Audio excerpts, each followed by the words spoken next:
All right, welcome back. In New York City, you've probably heard about it. We've got this chap named Zohran Mamdani. And in Minneapolis, we've got another one. He's a state senator. His name is Omar Fateh. And so here's what we've got next, right? From New York City to Minneapolis, change is coming, declared the Twin Cities chapter of the Democratic Socialists of America last weekend, after Mr. Fateh received the endorsement of the Minneapolis chapter of the Democratic Farmer and Labor Party, which is basically Minnesota's version of the Democratic Party, at a chaotic gathering last weekend. So what type of change do these folks actually think is coming? I have so many questions. The biggest one is, how have so many Americans signed up for these socialist/communist ideals? Have they just given up? Is inflation and our home prices and the daily struggle of life just too much for them? Do they now choose to be controlled and under the thumb of Marxism? How have we arrived at this point in America where this is actually an option? I can't wait to hear what my next guest has to say about these latest developments. Please welcome into the show Dr. Carol Swain. I know you've probably got something to say, Doctor, so I'll let you have the floor, but I don't understand what these people are thinking, and that concerns me that I feel like they've just given up. Well, I hope you are ready for what I think. And part of it is the people that are most enthusiastic for progressive politics behind these candidates are people that believe in, socialism. They want something from government, and the politicians, they will promise anything, but I think they have a much larger agenda than providing the progressive politics for the people who believe that the world owes them a living, that the wealth that people have accumulated doesn't belong to the families, their families, but should be distributed across, as far as it'll go. And I think that with these two candidates, if you look at their ties, it's also about religion, but we're not supposed to talk about that. I think that there are politicians that would do and say anything to get in office. And once they get there, they push an agenda that's very different from what they campaigned on. And it's disturbing because people are seeing the success they're having and are starting to slowly but surely sign up for it and or saddle by them and become partners in it. And that's what I don't understand.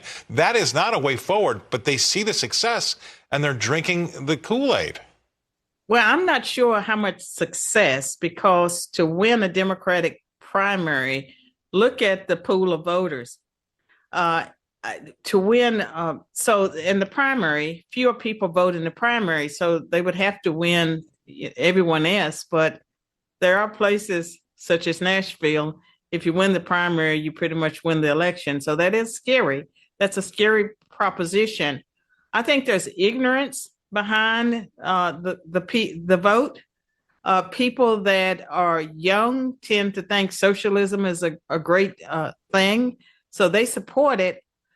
And very few people are thinking about, well, maybe there's a hidden agenda related to religion, related to some of the claims and statements made by groups like the Muslim Brotherhood, who have vowed, some of their leaders, that the flag of Islam will fly over the White House someday. And they have money.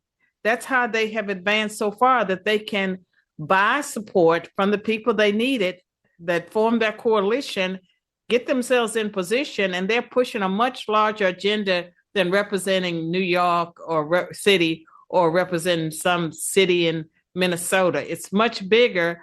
And it's unfortunate that there's so many people that are ignorant.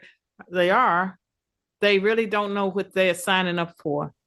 And I mean, that's hard to believe. I mean, if you've got an education, you understand socialism and communism, I would think.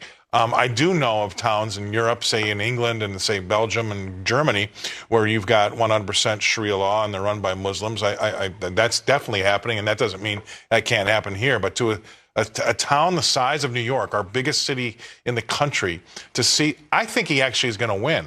I mean, I really do think he's got a great chance.